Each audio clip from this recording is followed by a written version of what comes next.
Pemerintah Indonesia menyiapkan anggaran Rp650,31 triliun untuk membayar bunga utang dalam RAPBN 2027. Jika angka tersebut dibagi rata selama 365 hari, nilainya setara dengan sekitar Rp1,78 triliun per hari. Kalau dihitung lebih kecil lagi, rata-rata kebutuhan pembayaran bunga utang tersebut setara dengan sekitar Rp74,3 miliar per jam, atau sekitar Rp1,24 miliar setiap menit.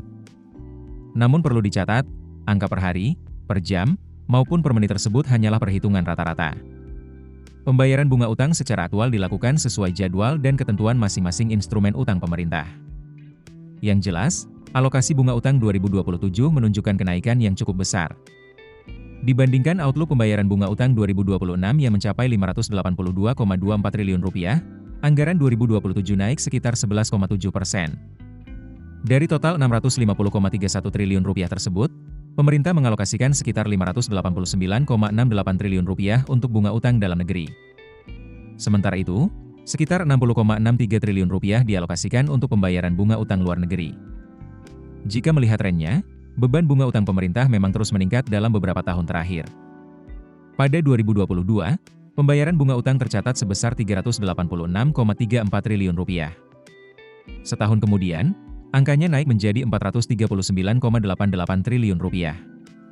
Kemudian pada 2024, pembayaran bunga utang mencapai Rp488,43 triliun. Pada 2025, nilainya kembali meningkat menjadi Rp514,4 triliun. Lalu, berdasarkan Outlook 2026, pembayaran bunga utang diperkirakan mencapai Rp582,24 triliun. Dan pada RAPBN 2027, angkanya kembali melonjak menjadi Rp650,31 triliun. Artinya, jika dibandingkan dengan 2022, alokasi pembayaran bunga utang pada 2027 meningkat sekitar Rp264 triliun, atau sekitar 68,3%. Dengan kata lain, dalam 5 tahun, beban bunga utang pemerintah bertambah sangat signifikan. Jika dirata-ratakan per hari, beban bunga utang meningkat dari sekitar Rp1,06 triliun per hari pada 2022 menjadi sekitar Rp1,78 triliun per hari pada 2027. Masalahnya, bunga utang bukan satu-satunya kebutuhan pemerintah. Pemerintah juga harus membiayai berbagai program pembangunan, subsidi, perlindungan sosial, hingga pelayanan publik. Dalam RAPBN 2027, total belanja negara dirancang mencapai Rp4.097,2 triliun. Dari jumlah tersebut, belanja pemerintah pusat mencapai Rp3.362,2 triliun, sedangkan transfer ke daerah dialokasikan sebesar Rp735 triliun. Untuk subsidi, pemerintah menyiapkan sekitar Rp387,89 triliun. Di dalamnya terdapat subsidi energi sebesar Rp272,95 triliun. Jika pembayaran bunga utang sebesar Rp650,31 triliun digabungkan dengan seluruh anggaran subsidi Rp387,89 triliun, nilainya mencapai sekitar Rp1.038,2 triliun. Angka tersebut setara dengan sekitar 25,3% dari total belanja negara dalam RAPBN 2027. Lalu, mengapa pemerintah masih membutuhkan utang baru? Salah satu alasannya adalah untuk membiayai defisit anggaran. Dalam RAPBN 2027, defisit ditetapkan sebesar Rp671,16 triliun, atau sekitar 2,40% terhadap PDB. Angka ini sebenarnya lebih rendah dibandingkan outlook defisit 2026 yang mencapai Rp734,32 triliun, atau 2,85% PDB.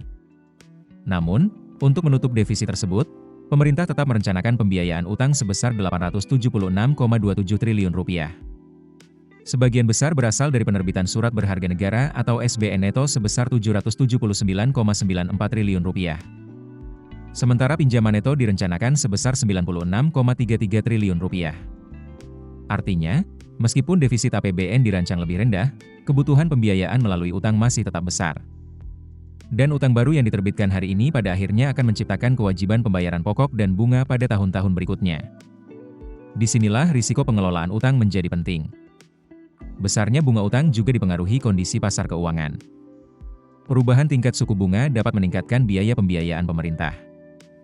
Sementara pelemahan rupiah terhadap dolar AS dapat meningkatkan nilai rupiah yang harus dibayarkan untuk utang luar negeri dan bunga dalam valuta asing. Dalam RAPBN 2027, pemerintah menggunakan asumsi rata-rata tingkat bunga SBN 10 tahun sebesar 6,9%. Sementara asumsi nilai tukar rupiah ditetapkan sebesar Rp17.500 per dolar AS. Untuk mengurangi risiko, pemerintah berencana memperbesar pembiayaan dalam negeri, memperluas basis investor domestik, serta menggunakan instrumen utang dengan tenor menengah hingga panjang dan tingkat bunga tetap. Pemerintah juga akan melakukan pengelolaan kewajiban atau liability management, termasuk mengatur profil jatuh tempo dan melakukan diversifikasi instrumen. Presiden Prabowo Subianto sendiri menegaskan pemerintah ingin menjaga pertumbuhan ekonomi sekaligus disiplin fiskal. Dalam penyampaian keterangan pemerintah atas RUU APBN 2027 di DPR, Prabowo mengatakan pemerintah tidak ingin memilih antara pertumbuhan ekonomi dan kehati-hatian fiskal. Pemerintah ingin melakukan keduanya secara bersamaan.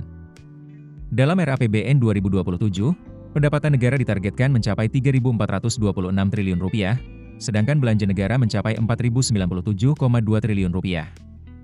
Selisihnya menghasilkan defisit sekitar Rp671,2 triliun atau 2,40% PDB. Sementara keseimbangan primer masih negatif sekitar Rp20,85 triliun. Dengan struktur tersebut, pembayaran bunga utang akan tetap menjadi kewajiban yang harus disediakan setiap tahun.